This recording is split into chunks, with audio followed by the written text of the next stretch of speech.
কি অবস্থা এসএসসি 26 এবং 27 ব্যাচের শিক্ষার্থী বন্ধুরা সবাইকে আমাদের অপু স্টাডি হাব গ্রুপের পক্ষ থেকে ওয়েলকাম জানাচ্ছি।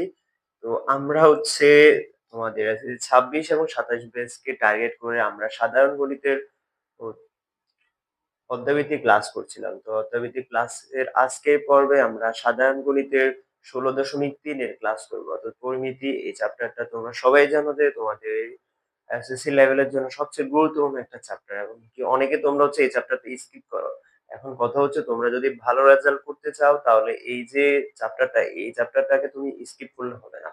এই চ্যাপ্টারটা এমনিতে হচ্ছে 26 সালের জন্য হচ্ছে শর্ট সিলেবাস আর 27 সালের জন্য তো ফুল সিলেবাসে। তো ফুল সিলেবাস হোক বা শর্ট সিলেবাস হোক এখান থেকে মিনিমাম একটা কোশ্চেন হচ্ছে প্রতি বছরে থাকে। আর এই কোশ্চেন গুলো খুবই ইজি হয়। তোমরা সবাই এমনি নরমালি মনে করো যে কোশ্চেন গুলো খুব কঠিন হয়, তবে না, কোশ্চেন গুলো খুবই ইজি হয়। জাস্ট তোমাকে হচ্ছে একটু বেসিক ধারণা থাকলে আর হচ্ছে তোমরা বইয়ের ম্যাথ গুলো ভালোভাবে সলভ করলে এখান থেকে আসা সৃজনশীল গুলা সমাধান করা খুবই কঠিন কিছু এমন না। তো আজকের পর্বে আমরা হচ্ছে 16.3 অর্থাৎ বৃত্ত নিয়ে যে আলোচনা সেটা আমরা সবাই করব। এর আগে আমরা 16.1 এবং 16.2 এর ক্লাস শেষ করেছি। এই ক্লাসগুলো গ্রুপে খুব সুন্দরভাবে এগুলো সাজানো আছে, তোমরা হচ্ছে ক্লাসগুলো দেখে নিবে। তো আজকের ক্লাসটা শুরু করছি। তো প্রথমে আমরা হচ্ছে 16.3 এর বৃত্ত। তো যেহেতু চ্যাপ্টারটা হচ্ছে বৃত্ত নিয়ে, তো এখানে আহামরি বেশি ঝামেলা নাই।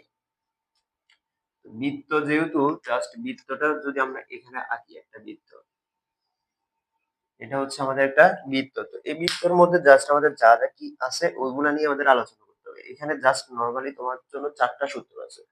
4টা সূত্র তুমি যদি এখান থেকে ভালোভাবে বুঝো তাহলে তোমার জন্য এই চ্যাপ্টারটা একেবারে সহজ হবে। এটা একটা বৃত্ত, এই বৃত্তের এটা হচ্ছে সেন্টার। তো এই সেন্টার থেকে হচ্ছে বৃত্তের উপরস্থ একটা বিন্দু পর্যন্ত দূরত্বটাকে বলা হচ্ছে তার ব্যাসার্ধ। আর কোনো একটা যদি রেখাংশ এটার কেন্দ্র দিয়ে যায়, কেন্দ্র দিয়ে এই অর্থাৎ এক পাশ থেকে অপর পাশে যদি যায় তখন সেটাকে বলা হচ্ছে যে তার ব্যাস বলা হয়। অর্থাৎ এতটুকু অংশ যে এতটুকু যেটাকে এটাকে বলা হবে যে ব্যাসার্ধ। আর যদি আমি পুরোটার কথা বলি, অর্থাৎ এখান থেকে পুরোটা যদি কেন্দ্র দিয়ে যায় তাহলে সেটাকে বলা হবে ব্যাস। আর যদি একটা রেখাংশ যদি কেন্দ্র দিয়ে না যায়, বৃত্তের এক পাশ থেকে আরেক পাশে যদি এরকম একটা রেখাংশ থাকে সেটাকে বলা হবে যা, সেটাকে যা বলা হয়। ঠিক আছে, এরকম। এটা হচ্ছে বৃত্ত নিয়ে নরমাল কথাবার্তা। এখন আমাদের প্রথম যে জিনিসটা এখানে আসতে হবে সেটা হচ্ছে যে বৃত্তের পরিধি সম্বন্ধে তোমাকে জানতে হবে। বৃত্তের পরিধি। এর আগে আরেকটা কথা তোমাকে জানতে হবে, হচ্ছে ব্যাস আর হচ্ছে ব্যাসার্ধের মধ্যে তোমার সম্পর্কটা কি। খেয়াল করো, বৃত্তের কেন্দ্র থেকে বৃত্তের উপরস্থ যেকোনো একটা বিন্দু দূরত্বটাকে আমরা বলি হচ্ছে ব্যাসার্ধ। তো আমি যদি ব্যাসার্ধকে যদি আর দ্বারা প্রকাশ করি, যে ব্যাসার্ধ হচ্ছে আর, ঠিক আছে। এখন আর ব্যাসটা কি? ব্যাসটা হচ্ছে বৃত্তের উপরস্থ এক বিন্দু থেকে অর্থাৎ একটা বিন্দু থেকে অপর একটা বিন্দুর দূরত্বটা সেটা যদি কেন্দ্র দিয়ে হয় তখন সেটাকে বলা হবে ব্যাস। খেয়াল করো তাহলে ব্যাস হচ্ছে পুরোটা আর ব্যাসার্ধ হচ্ছে অল্পটুকু। তার মানে ব্যাস হচ্ছে ব্যাসার্ধের দ্বিগুণ, অর্থাৎ ব্যাসার্ধ যত হবে ব্যাস হবে তার দ্বিগুণ হবে। এই কারণে ব্যাস ইকুয়াল আমরা লিখি এরকম যে 2r, 2r দ্বারা প্রকাশ করি। আর ব্যাসার্ধ ইকুয়াল আর লিখি, আর মানে হচ্ছে রেডিয়াস। ঠিক আছে, এবার বেসিক সহকারে আস্তে আস্তে বুঝো। তাহলে এটা গেল। এখন তাহলে আমাদের বৃত্তের পরিধি, পরিধি মানে কি? পরিধি মানে হচ্ছে আমরা যেরকম ত্রিভুজ চতুর্ভুজের মধ্যে পড়ছিলাম পরিসীমা একটা নাম। পরিসীমা মানে কি ছিল? একটা ত্রিভুজের সম্পূর্ণ দূরত্বটাকে পরিসীমা বলা হয়। তো ঠিক ওইরকম আমাদের এখানে পরিধিটা, পরিধিটা হচ্ছে বৃত্তের টোটাল দৈর্ঘ্য, টোটাল যে মাপটা সেটাকে হচ্ছে পরিধি। তো এটাকে আমরা প্রকাশ সূত্রটা হচ্ছে 2πr। ঠিক আছে, তো ফাই মানে হচ্ছে 3.1416, এটার মান হচ্ছে ফিক্সড। আর 2 এর মানে হচ্ছে আমাদের ব্যাসের মান। অর্থাৎ আমার কোশ্চেনে যদি ব্যাস বা ব্যাসার্ধ যেটাই দেওয়া থাকুক আমি হচ্ছে পরিধির মানটা বের করতে পারবো। এরপরে আমাকে জানতে হবে হচ্ছে বৃত্তের ক্ষেত্রফলের সূত্রটা আমাকে জানতে হবে। বৃত্তের ক্ষেত্রফল,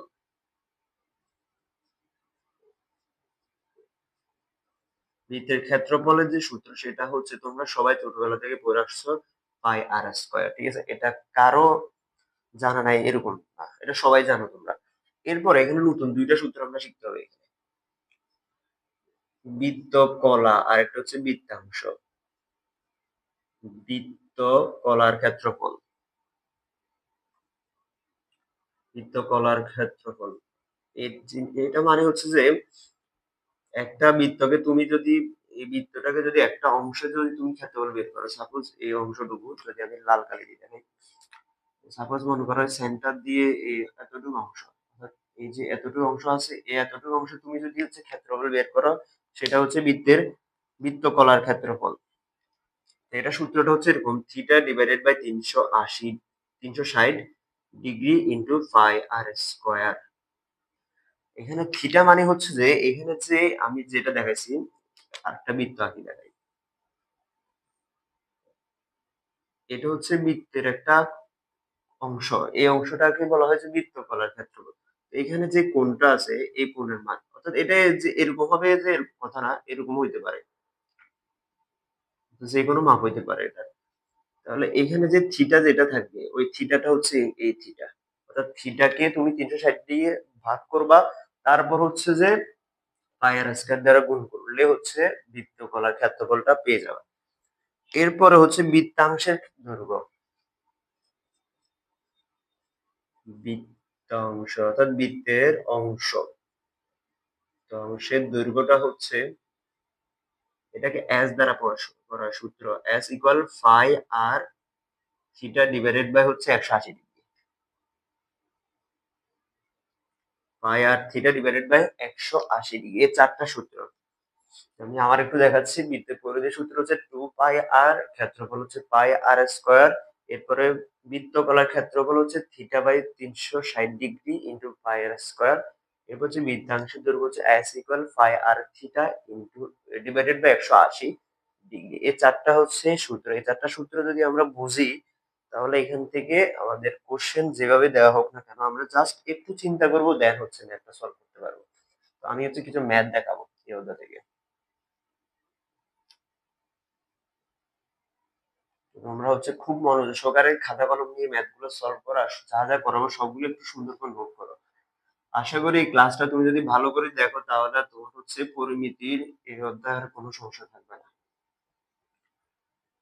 তো আমরা প্রথমে একটা খুব সহজ একটা কোশ্চেন নিচ্ছি, সেটা হচ্ছে যে কোশ্চেন,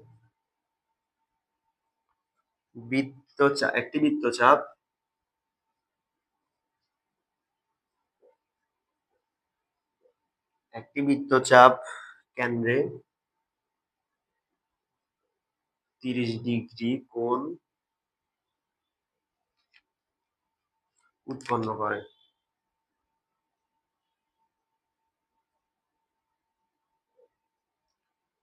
বৃত্তের ব্যাস, অর্থাৎ একটা বৃত্তচাপ, বৃত্তের একটা চাপ কেন্দ্রে 30 ডিগ্রি কোণ উৎপন্ন করে, আর বৃত্তের এখানে ব্যাস, বৃত্তের ব্যাস দেওয়া হচ্ছে 126 সেন্টিমিটার। হলে চাপের দৈর্ঘ্য কত? বৃত্তচাপের দৈর্ঘ্য কত সেটা তোমাকে বের করতে বলছে, ঠিক আছে? কোশ্চেনটা ভালো করে খেয়াল করো। একটা বৃত্তচাপের কেন্দ্রে 30 ডিগ্রি কোণ উৎপন্ন করে, বৃত্তের ব্যাস হচ্ছে 126 ডিগ্রি, সরি, বৃত্তের ব্যাস হচ্ছে 126 সেন্টিমিটার। তাহলে চাপের দৈর্ঘ্যটা কত সেটা বের করতে বলছে তোমাকে। বৃত্তচাপের দৈর্ঘ্য, তো আমরা বৃত্তচাপের সূত্র শিখেছি একটু আগে। তো আমি যদি চিত্র আঁকি একটা বৃত্তের, সাপোজ এটা হচ্ছে বৃত্ত, এই বৃত্তের একটা চাপ, এটা হচ্ছে একটা বৃত্তের চাপ। এই বৃত্তচাপের কেন্দ্রে 30 ডিগ্রি কোণ উৎপন্ন হয়েছে, 30 ডিগ্রি কোণ উৎপন্ন হয়েছিল। আর বৃত্তের ব্যাস, ব্যাস হচ্ছে 126 সেন্টিমিটার। এটা হচ্ছে তোমার কোশ্চেন। এখন তোমাকে বলছে যে বৃত্তের চাপের দৈর্ঘ্যটা বের করতে, অর্থাৎ এস এর মান বের করতে হবে। আমরা সূত্র জানি কি, সূত্র পরে আসতেছে। এখানে কি কি দেওয়া আছে জাস্ট তুমি বলে লিখবা। প্রথমে লিখবা যে এখানে দেওয়া আছে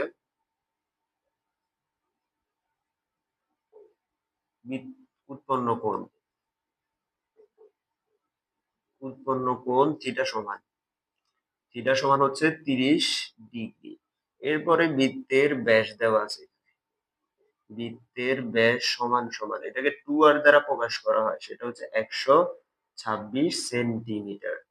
তাহলে বৃত্তের ব্যাস দিল, তো আমরা ব্যাসার্ধ বের করব। ব্যাসার্ধ সমান, তো ব্যাসার্ধ r সমান কি হবে? 126 ডিভাইডেড বাই 2 সমান সমান হচ্ছে 63 সেন্টিমিটার। ঠিক আছে, এখন আমাদের চাপের দৈর্ঘ্য বলতে, তাহলে সুতরাং বৃত্ত বৃত্তের চাপের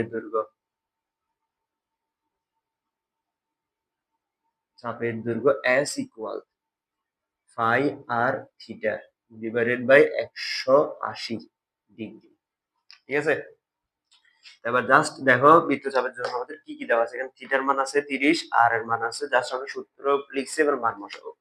খুব সহজ ম্যাথ, কিন্তু সূত্র জানতে হবে। এই সূত্রগুলো মেইন কথা হচ্ছে তোমার সূত্র মুখস্থ থাকতে হবে। তাহলে ফাই এর মান 3.1416 ইন্টু আর এর মান হচ্ছে 63, থিটার মান হচ্ছে তোমার এখানে 30 ডিগ্রি, আর নিচে হচ্ছে 180 ডিগ্রি। ক্যালকুলেশন করো, ক্যালকুলেশন করলে আনসারটা চলে আসবে।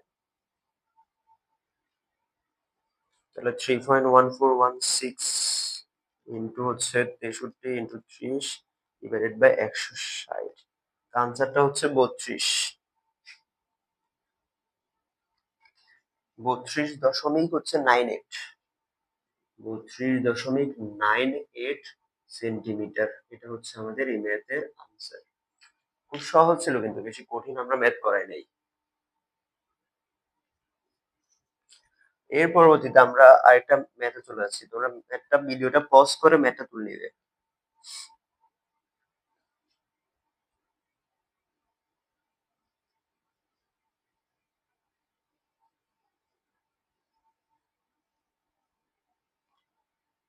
চিত্রটা থাকুক, কারণ এই অধ্যায় সবগুলো হচ্ছে বৃত্ত রিলেটেড ম্যাথ। বৃত্ত প্রত্যেকটা ম্যাথে লাগবে। কোশ্চেনটা হচ্ছে, এটা একটু বেসিক বোঝার জন্য ম্যাথটা করাচ্ছি। এটা সহজ একটা ম্যাথ, তবে এগুলো যদি না করো তাহলে তোমার বেসিক গ্যাপ থেকে যাবে। প্রতি মিনিটে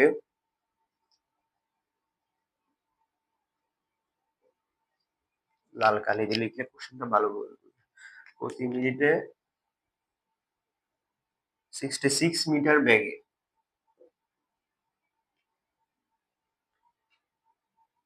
এক সমস্ত 2/1 মিনিটে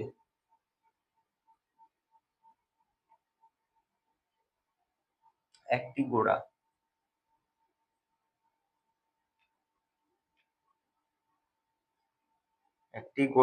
একটি মাঠ ঘুরে এলো।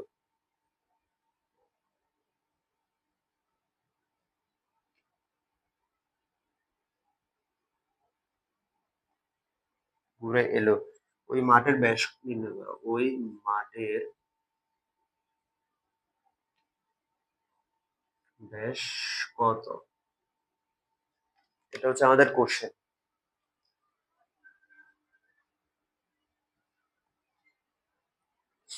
তাহলে ভালো করে প্রশ্নটা খেয়াল করো, যে বলছে যে প্রতি মিনিটে 66 মিটার বেগে এক সমস্ত 2/1 মিনিটে একটা ঘোড়া একটা মাঠ ঘুরে এলো। ওই মাঠের বেশটা কত? বলছে যে একটা ঘোড়া কি করছে, তার গতিবেগ ছিল 66 মিটার, এবং সে 1.5 মিনিট, অর্থাৎ বলছে এক সমস্ত 2/1 অর্থাৎ 1.5 মিনিট সময়ে একটা ঘোড়া একটা মাঠ ঘুরছে। এটা হচ্ছে একটা বৃত্তাকার মাঠ, মাঠটা ঘুরছে। এখন বলছে যে যে মাঠে সে ঘুরেছিল সেই মাঠের ব্যাস কত, তোমাকে সেটা বের করতে বলছে। খুবই বেসিক রিলেটেড একটা ম্যাথ, খুবই গুরুত্বপূর্ণ, একটু মনোযোগ সহকারে শোনো। এখানে বলছে যে সে একটা মাঠ ঘুরছে। একটা মাঠ যদি সে বৃত্তাকার ভাবে এভাবে ঘুরে, এটা টোটাল ডিস্টেন্সটার সূত্র আমরা কি জানি? সেটা হচ্ছে যে একবার ঘুরলে সে তার পরিধির সমান দূরত্ব অতিক্রম করছে। তো পরিধি সমান আমরা কি জানি? 2πr জানি। তো আমরা বলতে পারি যে এখানে 2πr সমান হচ্ছে তার মোট অতিক্রান্ত দূরত্ব।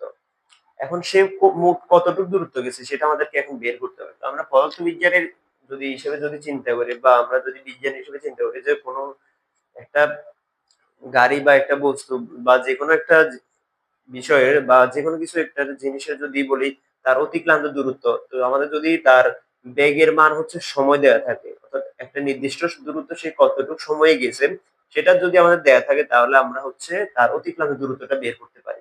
আমরা এখানে লিখতে পারি যে তার অতিক্রান্ত দূরত্ব, ঘোড়ার অতিক্রান্ত দূরত্ব, অতিক্রান্ত দূরত্ব, অতিক্রান্ত দূরত্ব s ইকুয়াল, এখানে সময় দেওয়া আছে আর হচ্ছে তার দূরত্ব দেওয়া আছে, তো আমরা সময় আর হচ্ছে দূরত্বের গুণ করবো এখানে। তার বেগ, সরি,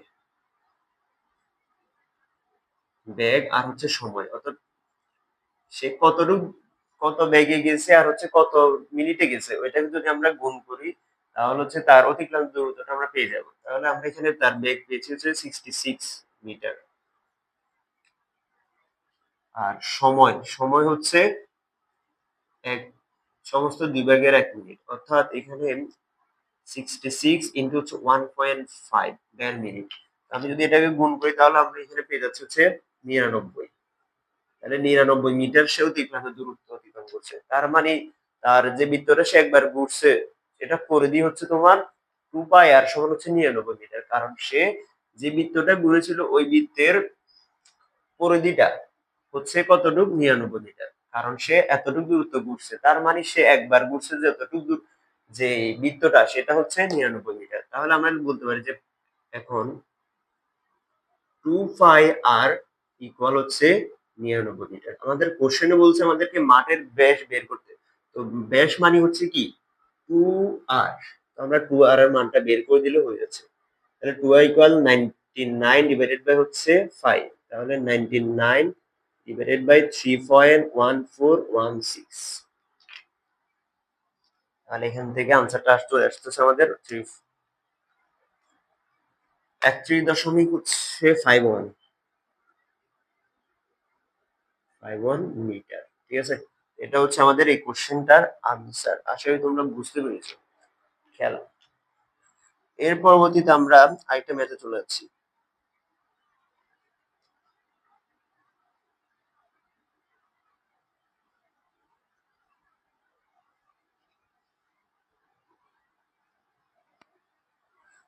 এখানে একটা কোশ্চেনে বলছে যে একটা বৃত্তাংশের ক্ষেত্রফল, একটি বৃত্তাংশের ক্ষেত্রফল 77 বর্গমিটার এবং বৃত্তের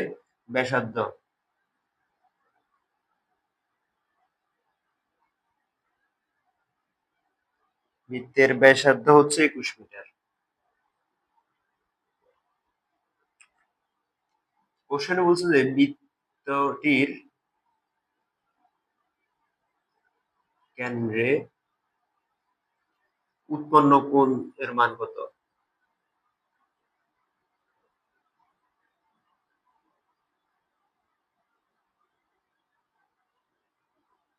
মান কত? ঠিক আছে, এটা হচ্ছে কোশ্চেন। তাহলে আবার একটু খেয়াল করো, যে বলছে যে একটা বৃত্তাংশের ক্ষেত্রফল দেওয়া আছে, তো আমরা বৃত্তাংশের ক্ষেত্রফলের সূত্র কিন্তু জানি, ওই সম্বন্ধে আমরা একটু বেসিক আলোচনা করেছিলাম। তুমি বলছো এরপর বৃত্তটির ব্যাসার্ধ দেওয়া আছে 21 মিটার, বৃত্তের কেন্দ্রে উৎপন্ন কোণের মান কত সেটা বের করতে বলছে। তো আমরা বৃত্তাংশের ক্ষেত্রফলের সূত্রটা কি জানি? ক্ষেত্রফলের সূত্রটা জানি হচ্ছে থিটা বাই 360 কিন্তু হচ্ছে পাই আর স্কয়ার। এখান থেকে তোমাকে কার মানটা বের করতে হবে?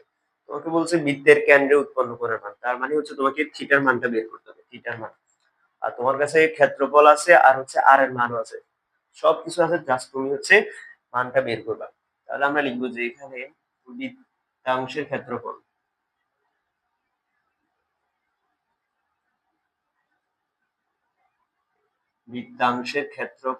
সমান সমান হচ্ছে 77। বৃত্তাংশের ক্ষেত্রফল সূত্রটা কি জানি? Theta by 360 degree into pi r square equal 77। Just এবার থিটার মানটা যদি আমরা প্রথম লাইন থেকে যদি বের করতে চাই তাহলে দেখো, আচ্ছা, মানগুলো আগে বসাই। থিটা ডিভাইডেড বাই হচ্ছে 360 ইন্টু ফাই এর মান 3.1416, আর এর মান হচ্ছে 21, অর্থাৎ 21 স্কয়ার। ইকুয়াল 77। এতটুকু ক্যালকুলেশন করলে কত হয়? 3.1416। এটাকে ক্যালকুলেশন করলে হচ্ছে 21 স্কয়ার, এখানে হচ্ছে 1385.44 ইকুয়াল 77। এখন আমরা যদি থিটার মানটা বের করতে যাই, তাহলে খেয়াল করো এখানে এই যে 360টা আছে এটা কোনাকুনি ভাবে আড়াআড়ি ভাবে 77 এর সাথে গুণ হবে, আড়াআড়ি ভাবে চিনতে হলে তাহলে 77 ইনটু হচ্ছে 360, আর এই যে এটা গুণ অবস্থা আছে ওই পাশে গেলে এটা ভাগ হবে, তাহলে 1385 ডিভাইডেড বাই হচ্ছে এটা। তাহলে দেখো গুণ করে ফেলি আমরা, 77 ইনটু হচ্ছে 360 ডিভাইডেড বাই হচ্ছে 1385.44 ইকুয়াল হচ্ছে 20 দশমিক, থিটা ইকুয়াল 20.00, অর্থাৎ বলা যায় যে 20 ডিগ্রি, অ্যাপ্রক্সিমেটলি 20 ডিগ্রি বলা যায়। তাহলে এটা হচ্ছে আমাদের আনসার এই অঙ্কে। তাহলে বৃত্তের কেন্দ্রে উৎপন্ন কোণের মান হচ্ছে 20.008 ডিগ্রি। এটা হচ্ছে এই অঙ্কের আনসার। তোমরা বুঝতে পেরেছো কিনা আমাকে একটু কমেন্ট করে জানাও, না বুঝলে আমাকে বলবা, আমি হচ্ছে এরপরে বুঝাই দেবো। আচ্ছা, এর পরবর্তীতে আমরা একটু আস্তে আস্তে ডিপ লেভেল অর্থাৎ একটু হার্ড লেভেলের মেথড দিয়ে যাচ্ছি।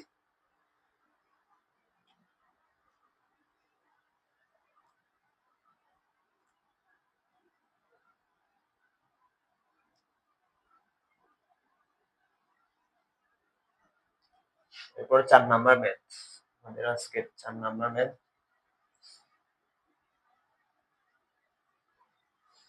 বলছে একটা বৃত্তাকার মাঠকে ঘিরে। 4 নাম্বার, একটি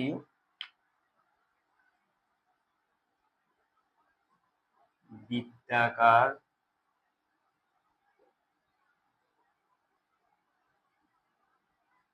মাঠকে ঘিরে একটি রাস্তা আছে, একটি রাস্তা আছে।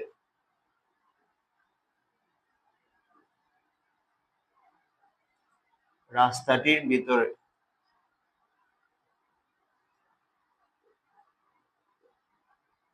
ভিতরের পরিধি,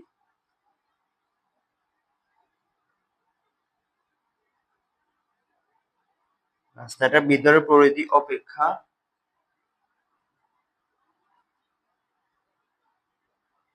বাইরের পরিধি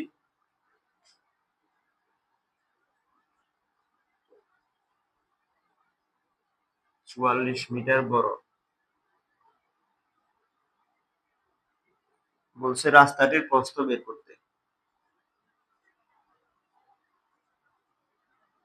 প্রস্থ কত সেটা তো আমাদেরকে বের করতে বলছে। কোশ্চেনটা ভালো করে একটু খেয়াল করো। একটা বৃত্তাকার মাঠকে ঘিরে একটা রাস্তা, একটা বৃত্তাকার মাঠকে ঘিরে একটা রাস্তা আছে। চিত্র সাহায্যে একটু দেখাই কি বলছে এখানে। একটা বৃত্তাকার মাঠ, এটা হচ্ছে একটা বৃত্তাকার মাঠ, এই মাঠকে ঘিরে হচ্ছে একটা রাস্তা আছে। তাহলে রাস্তাটা হচ্ছে এরকম, ঠিক আছে?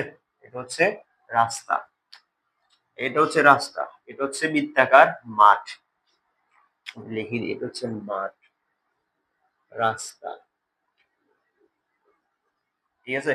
কোশ্চেনে বলছে যে রাস্তাটার ভিতরের পরিধি, রাস্তার এটা হচ্ছে রাস্তার ভিতরের পরিধি অপেক্ষা বাইরের পরিধি, এই যে ভিতরে যে পরিধিটা, ভিতরে যে বৃত্তটা আছে এটার পরিধি অপেক্ষা বাইরের পরিধিটা হচ্ছে 44 মিটার বড়। তার মানে অবশ্যই এটা চিত্র দেখে বোঝা যাচ্ছে যে বাইরে যে রাস্তাটা এটা টোটাল পরিধি চিন্তা করলে সেটা ভিতরের পরিধি অপেক্ষা আরো বেশি হবে। এটা হচ্ছে কথা। এখানে তোমাকে একটা হিন্টস দেওয়া আছে, সেটা হচ্ছে রাস্তাটার বাইরের পরিধি ভিতরের পরিধি অপেক্ষা 44 মিটার বড়। এটা হচ্ছে তোমাকে কোশ্চেনে হিন্টস দেওয়া আছে, আর কোনো কিছু নেই।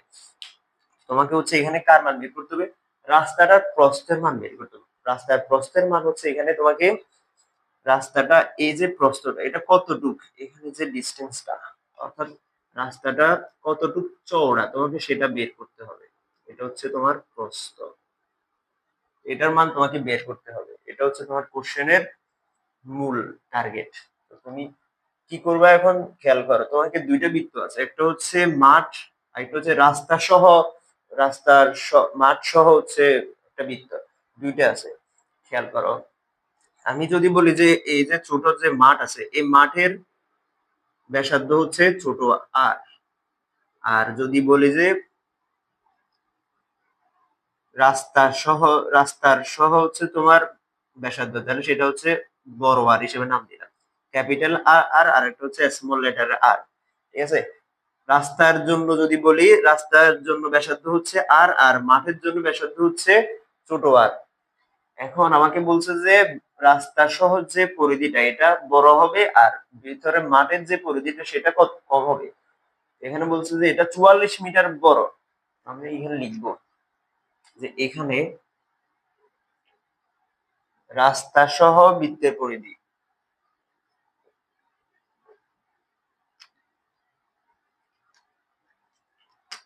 রাস্তা সহ বৃত্তের পরিধি। আচ্ছা, আগে ব্যাসার্ধ গুলো লিখি। রাস্তা সহ বৃত্তের ব্যাসার্ধ আর, আর মাঠের মাঠের ব্যাসার্ধ হচ্ছে স্মল লেটারে আর। এখন রাস্তা সহ বৃত্তের পরিধি, সেটা হচ্ছে কত? 2 পাই আর। আর এমনি মাঠের পরিধিটা হচ্ছে কত? মাঠের পরিধি 2 পাই আর। ঠিক আছে, দুইটা পরিধি আমাকে এখন বলছে যে পরিধিটা রাস্তার বাইরের যে রাস্তাটার যে পরিধিটা, সেটা ভিতরে পরিধি হবে ৪৪ মিটার বড় হবে। তাহলে তুমি প্রশ্ন মতো এভাবে লিখতে পারো, যেহেতু বড় হবে তাহলে কতটুকু বড়? ৪৪ মিটার বড়। এখানে বলে দিছে যে বাইরের পরিধিটা ভিতর পরিধি হবে ৪৪ মিটার বড় হবে, তার মানে 2 পাই আর বড়, ক্যাপিটাল লেটারটা আর হচ্ছে 2 পাই আর, অর্থাৎ বাইরেরটা বিয়োগ ভিতরেরটা সমান সমান ৪৪ মিটার। অর্থাৎ এটা থেকে এটা বিয়োগ দিলে তো বোঝা যাবে এটা হচ্ছে কত মিটার বড়? ৪৪ মিটার বড়। তো কোশ্চেন আমাকে এটাই হিন্টস দেওয়া আছে যে 2 পাই ক্যাপিটাল লেটার আর মাইনাস হচ্ছে 2 পাই স্মল লেটার আর ইকুয়াল হচ্ছে ৪৪। এখন এখান থেকে জাস্ট হচ্ছে আমাকে রাস্তার প্রস্থটা বের করতে হবে। রাস্তার প্রস্থটা কি হবে এখানে? খেয়াল করো, এই দুইটা জিনিস থেকে যদি আমি একটা জিনিস কমন নিই, তাহলে সেটা কি হবে? 2 পাই, এখানে উভয় জায়গায় কমন। 2 পাই কমন নিলে আর থাকতেছে কি? আর মাইনাস স্মল লেটার আর ইকুয়াল ৪৪। এই যে জিনিসটা আছে এখানে, যে আর মাইনাস আর, ক্যাপিটাল লেটার আর আর হচ্ছে স্মল লেটার আর, এটা হচ্ছে রাস্তাটির প্রস্থ বোঝাচ্ছে এটাই। কারণ খেয়াল করো, তুমি যদি এখানে এই টোটাল আর্কটা, এটা হচ্ছে আমার রাস্তা সহ বৃত্তের ব্যাসার্ধ, আর এটা হচ্ছে মাঠের ব্যাসার্ধ। আমি যদি মাঠের এই রাস্তা সহ টোটাল বড় আটটা থেকে ছোট আটটা বাদ দিই, তাহলে আমি হচ্ছে রাস্তাটা কতটুকু চওড়া বা প্রস্থ সেটা কিন্তু আমি পেয়ে যাব। এখানে আর মাইনাস ক্যাপিটাল লেটার আর আর স্মল লেটার আর, এটা দ্বারা বোঝাচ্ছে হচ্ছে বৃত্তের রাস্তাটির প্রস্থ বোঝাচ্ছে, অর্থাৎ রাস্তাটি কতটুকু চওড়া। তো সুতরাং আর মাইনাস আর ইকুয়াল হচ্ছে ৪৪ ডিভাইডেড বাই 2 পাই, অর্থাৎ ৪৪ ডিভাইডেড বাই 2 ইন্টু 3.1416। এটাকে যদি আমরা আনসার লিখি তাহলে আনসারটা চলে আসবে 2.3.1416 7। এটা আনসারটা আসতেছে 7.002 7.002 মিটার। ঠিক আছে, তাহলে রাস্তাটার প্রস্থ আমরা পেয়ে গেলাম কত? 7.002। এই কোশ্চেন গুলো একটু মাথায় ভালো করে ঘুরাইতে হয় আর কি, এগুলো একটু জাস্ট বোঝার কিছু বিষয় আছে। তো যদি না বুঝি তাহলে হচ্ছে এগুলো আমাদের কাছে কঠিন লাগবে। তো আশা করি তোমাদের ম্যাথটা, আজকে যে 4টা ম্যাথ করেছি এগুলো খুব ভালো লেগেছে। ভালো না লাগলেও বলবা, আর ভালো লাগলে একটু কমেন্ট করে জানাবা। যারা ক্লাসটা দেখেছো তারা একটু কমেন্ট করিও। তো আশা করি সবাই পুরো ক্লাসটা দেখেছো। আজকের ক্লাস এতটুকুই। তো সবাই ভালো থাকো, সুস্থ থাকো। আজকের মতো বিদায়। আবার আগামী ক্লাসে আমরা এই অধ্যায়ের উপর আরো ক্লাস করবো দুই একটা। তো সবাই সুস্থ থাকো, ভালো থাকো। আজকের মতো বিদায়।